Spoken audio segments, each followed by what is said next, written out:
Hello everyone, Agent Gold here. Welcome back to my mini Let's Play of Final Fantasy VI. When we left off last time, Cyan had just successfully defended Doma against the attacking soldiers, and now we're back here at the Imperial camp with Sabin and Shadow, so let's see what's up. See this one soldier over here, I'm just curious about what will happen if I talk to him.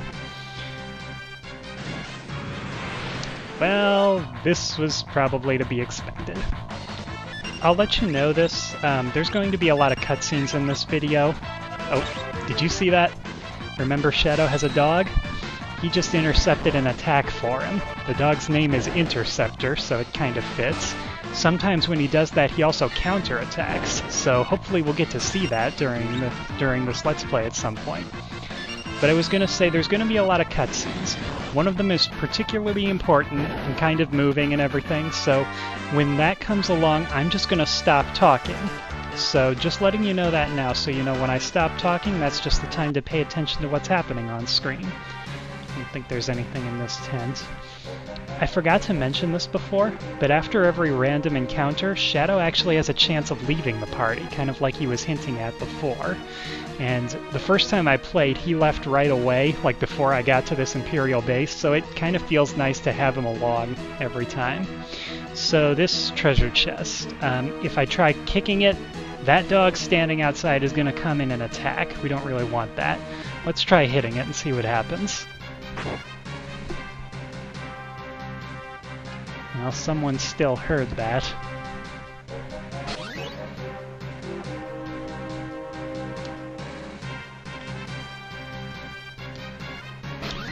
I have a friend who can make the most perfect cat sound. Like, I heard her side by side with a real cat and I couldn't tell which one was which, so I have no problem with that trick working.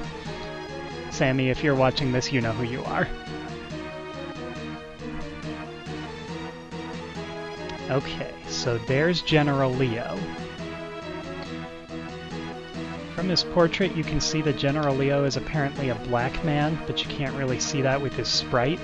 And I think that's just a limitation of Super Nintendo graphics. Like, all of the sprites are using the same palette or something like that, so he has to look the same. No expert on it, but I think that's what's going on anyway. If you're paying attention here, you see that General Leo really cares about human life.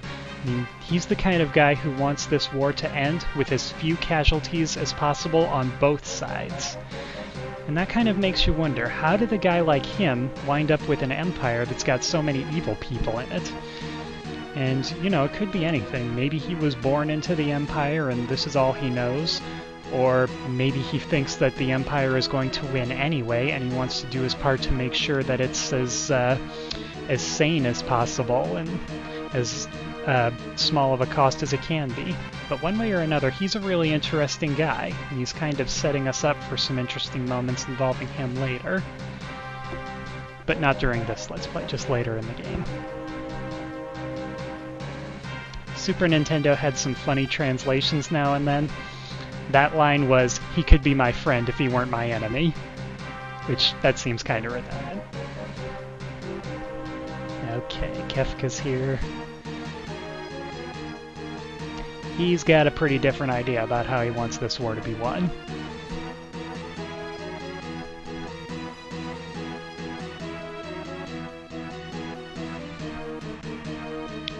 You can kind of see Leo would never approve of a strategy of poisoning them. He's probably just wants to wait for some kind of an opportunity to present itself, but Kefka just wants to wipe them out. He doesn't care about them as humans or anything like that.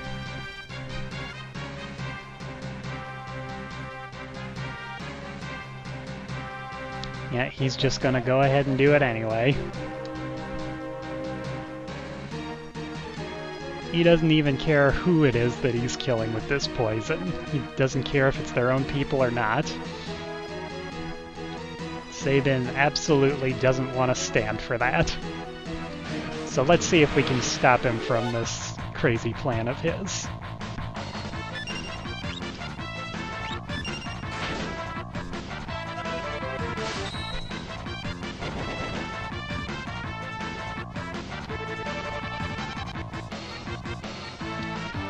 soon as he gets hit, he just decides to turn tail and run.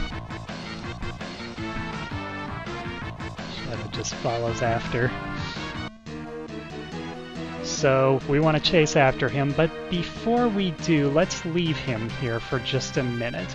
Despite what he said, he will actually wait there. It doesn't make any difference if you chase after him right away or if you come back after exploring a little bit. It's a game, so, you know, it works. So this tent over here has got a couple of cool things in it. Yeah, sometimes in this game you'll find monsters inside of treasure chests, and they are usually very strong compared to other enemies. We're not going to get this thing in one shot, but when you beat them, they tend to give you really good items, so it makes sense. Now, what it's trying to do here, I think it's trying to inflict a condition called Berserk on Sabin. I gave Sabin an item called a ribbon, and that blocks all status conditions, like Berserk. If it worked, it would make it so he could only use his fight command, or his attack command rather, and it would make his attack power go up. So I think that this thing is trying to keep him from using special attacks on it. Green Beret is a nice item, so I'm going to go ahead and give that to Sabin right away. Because in addition to this defense increase, it's going to give him a max hit point increase. So helmets usually don't raise your defense by that much, so a little perk like that is really nice. There's a little secret over here. You can jump off this ledge, go into the tent, just one treasure chest here. I can't really explore any further over there because as soon as you jump off the ledge, you go into the tent, and as soon as you come out of the tent, you jump back up the ledge. So it's just that one little treasure chest that's there. Now, where were we? We about here, chasing after him, and we're going over here. Now, something that used to irk me here was that if I have Sabin attack him with his aura cannon, it's strong enough to take him down in one shot, but it doesn't actually change anything about what's going on here. And I like the spin that my brother put on it. It's that Kefka is stronger than he looks, and he gets knocked down by it because it's so powerful, but he's able to just spring right back up onto his feet. So that makes sense out of it, whether that's what the developers intended or not. Alright. Sure, he says he's not going to hold back, and then he hides behind this guy. Well, these guys aren't so tough. We should be able to one-shot these guys.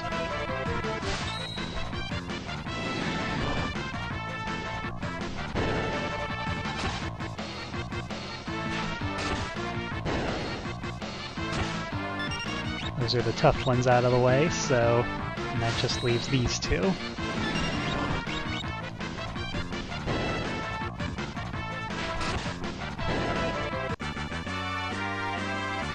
Alright, that's out of the way.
So that's that.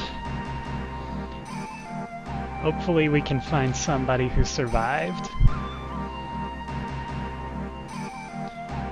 I really like the way that the people of Doma speak. They've got this Shakespearean English sort of a thing. You can see that the castle is kind of old. I know there's some wear and tear in a couple of places. So this is probably a very old kingdom, very steeped in tradition. Probably haven't adapted that well to machinery. It's just something kind of interesting about them.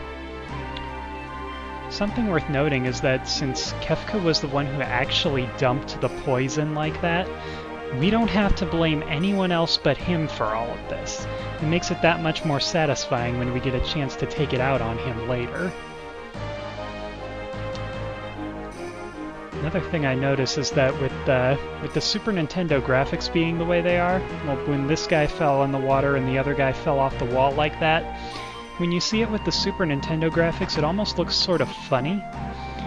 But if this had been a 3D game, the guy up on the wall who fell off, we would have seen him maybe coughing and sweating and leaning on the wall with one hand to try to support himself, and then he probably would have fallen limp and tumbled forward. And that alone might have been enough to bump the game up to a teen rating, where right now it's E10+. So just using these graphics makes it maybe a little more accessible, because I've seen some parents before who think that if a game's got a teen rating, there's gotta be something wrong with it. So it's just another kind of interesting thing worth noting. So far we have not found anyone who survived. A remedy is an item that cures any status condition, so this guy was like 10 inches away from saving himself and he couldn't do it. This Doma theme is another song that I really like, and it kind of becomes Cyan's theme later on, so it's a good one. It's a good one.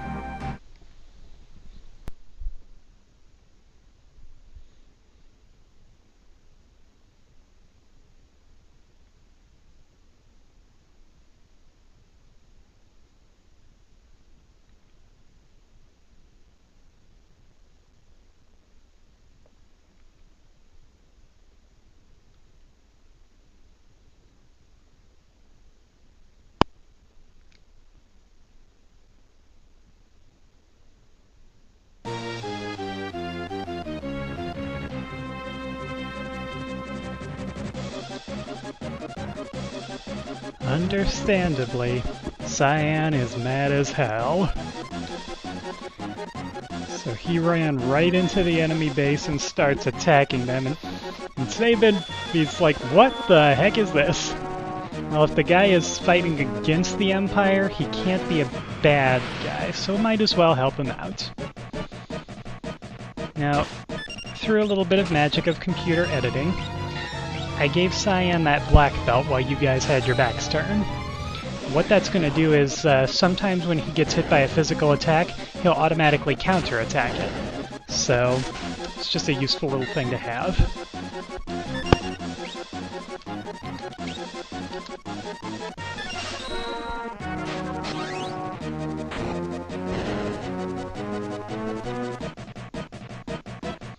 Again, these guys are not giving us any experience, they're just a necessary fight.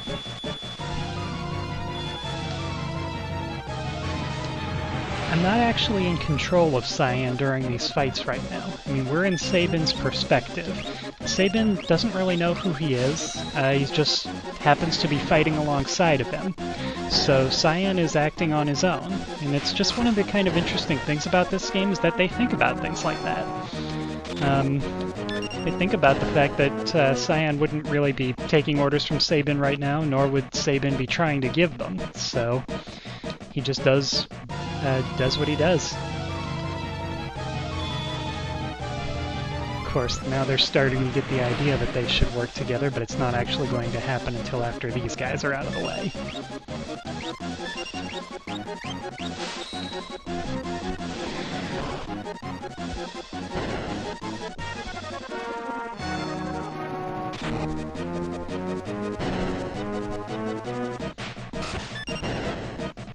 Alright, that should be that.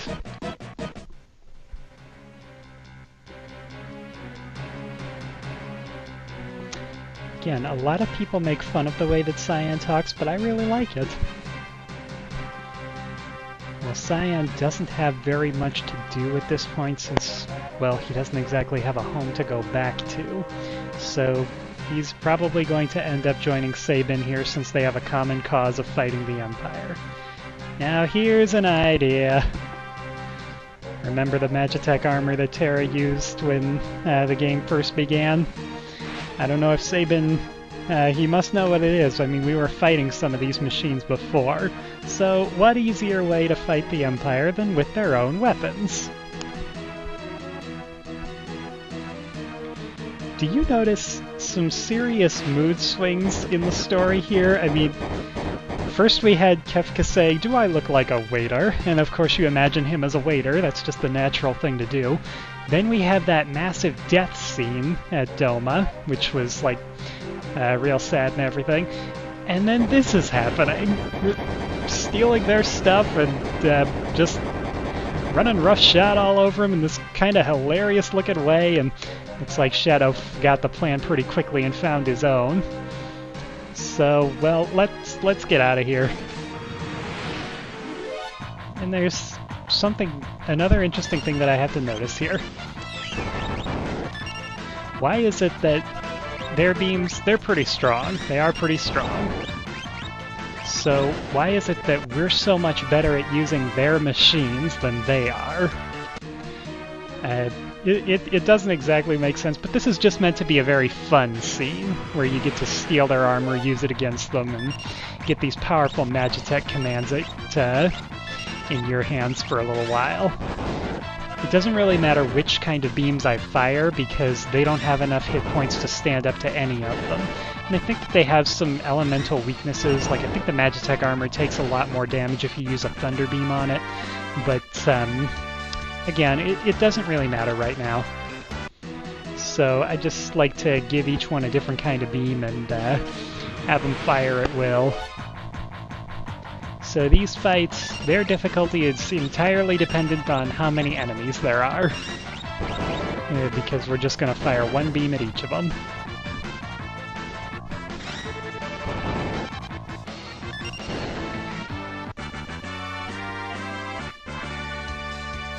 It's kind of nice to get items out of these since we're not getting any experience. And it looks like we're getting out of here. So Cyan is the next one to give us some directions. So we're going to be looking for a forest to the south. I was always jealous when I was a kid that you can't take these Magitech armor machines with you, but the game wouldn't be much fun if you could one-shot everything with those. So we're out of the base, we're going to be looking to the forest, but that's good enough for right now, so I'll stop this video here. Next time we'll see what's in that forest, and we'll try to keep making our way toward Narshe. See you there.